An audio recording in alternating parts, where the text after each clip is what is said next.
Ljungby Maskiner er svensk produceret gummihjulslæsser, og på den svenske fabrik der arbejder der knap 100 personer, og der bliver lavet en årsproduktion på 200 gummihjulslæsser. Der bliver lavet gummihjulslæsser fra 9 til 30 tons, og i dag Powergear der skal vi ud og se nærmere på en 15 tons, den nye L15 med kabineaffjedring og den helt nye motor. Det bliver rigtig spændende at se, hvad sådan en forholdsvis lille producent af gummihjulslæsser de kan præstere. Lad os komme i gang.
Lad os prøve at se nærmere på Ljungby-læsseren udefra.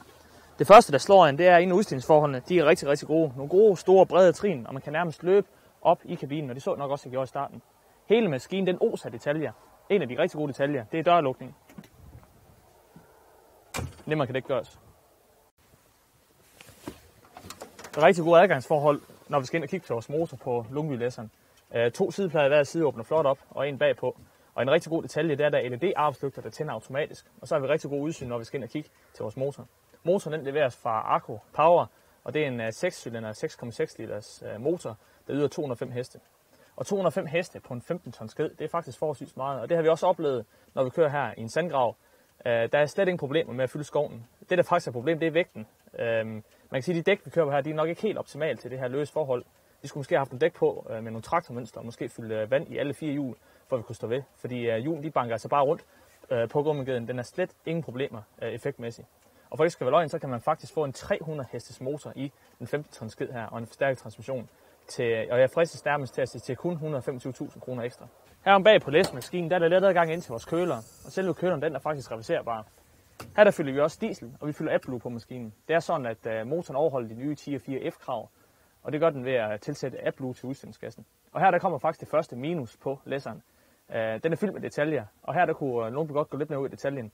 Fordi når stusen til påfyldning af AdBlue og diesel sidder så tæt her, så er der desværre en rigtig stor risiko for, at man kan komme til at hælde AdBlue i dieseltanken. Og hvis der kommer AdBlue i dieseltanken, så skal man både skifte dyser og pumpe, og det bliver en rigtig dyr fornøjelse.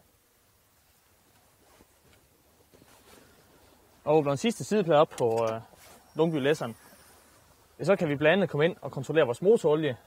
Herinde der er brændstoffilter og motorfilter også. Og her der sidder vores luftfilter. Og det er endnu et af minuspunkterne på Ljungby-læsseren. Den er faktisk ikke nem at komme til, og den er faktisk næsten helt umulig at komme til at skifte. Nu er det selvfølgelig sådan, at det er også en detalje, fordi hvor tit er lige med at skifte luftfilter. Men når gummigeden den er så gennemført, som den er, så går vi altså også op i detaljerne.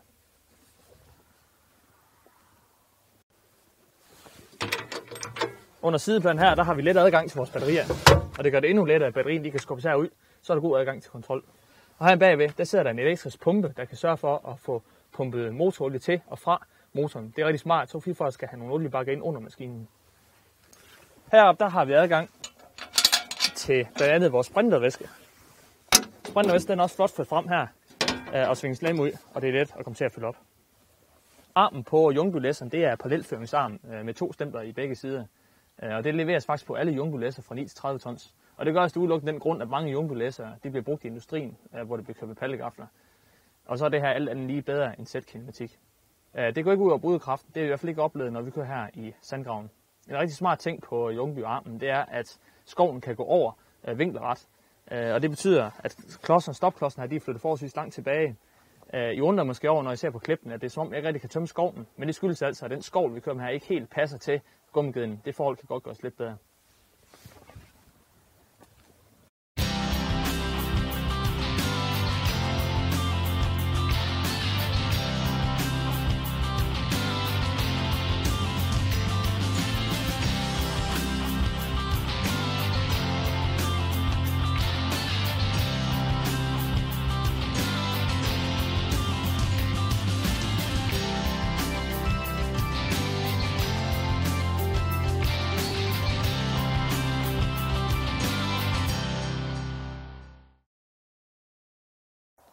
Jungfrulæsseren er udstyret med komfortsystem. Og hvad er komfortsystem? Det er faktisk en kabineaffjedring, en 4-punkts aktiv kabineaffjedring. Og den er aktiv, det betyder, at kabineaffjedringen arbejder uafhængigt af hinanden de 4 steder.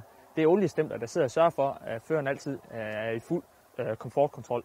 Og jeg kan selv sidde og indstille på 2 drejeknapper, hvor kraftig kabineaffjedringen skal være henholdsvis i forenden og bagenden. Og det fungerer virkelig, virkelig godt. Når vi kommer kørende ud af landevejen, så arbejder kabineaffjedringen rigtig godt sammen med bomaffjedringen. Det ses tydeligt, når vi laver en kraftig opbremsning, hvordan bommen giver efter og løfter armen op, og hvordan kabinen den sørger for, at chaufføren han holdes fuldstændig i vandret stilling.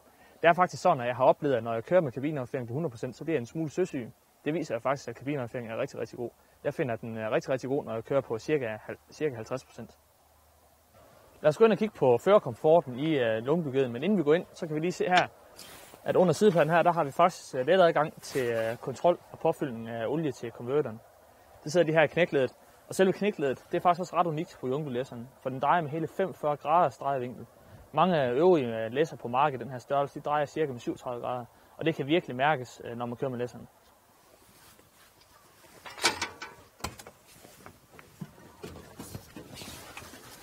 Komforten og kabinen her i Jungfrulæsseren, det er virkelig i verdensklasse. Når den lette ind- og udstigning den er foretaget, så sidder man rigtig godt her i sædet, og der er rigtig godt udsyn omkring maskinen. Kabinen den er forholdsvis bred, og stolperne her er trukket ret langt tilbage. Det tager lidt udsyn. Men generelt så er det virkelig, virkelig godt udsyn fremad.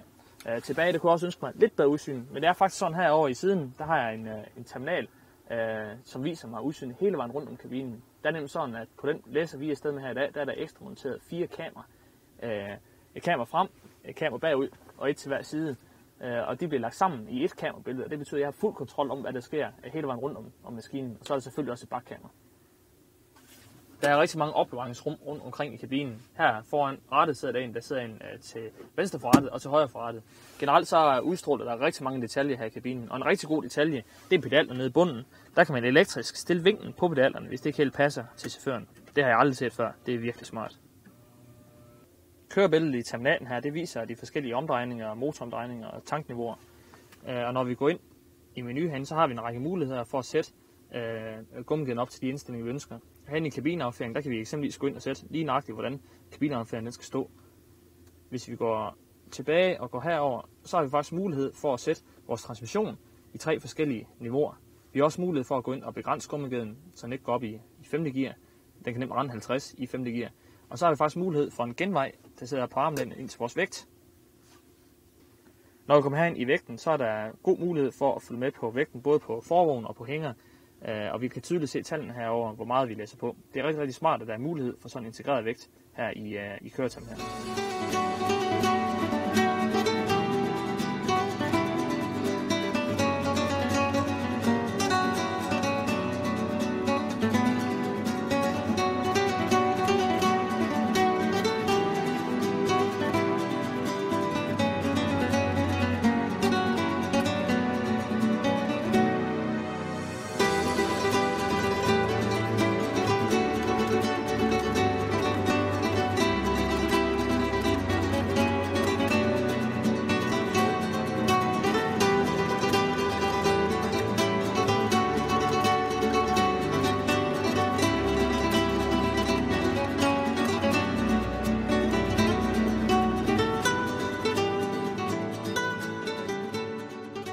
Efter et par dage i selskab med den nye Lungby L15 gummihjulslæsser, så er der flere konklusioner, der står helt klar. For det første, så er det en gummiged, der er fyldt med detaljer.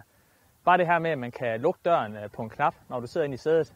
Man kan stille vinklen på pedalerne. Der er simpelthen så mange detaljer hele vejen rundt om maskinen, at det gør køreoplevelsen helt op i UG. Og det er komfort i verdensklasse med det her kabineaffering. Og kabineaffering, det luftafferet sæde, og så bombeaffering arbejder så godt sammen, som det gør på landevejen. Det gør virkelig, at man har en rigtig god fornemmelse af gummigeden.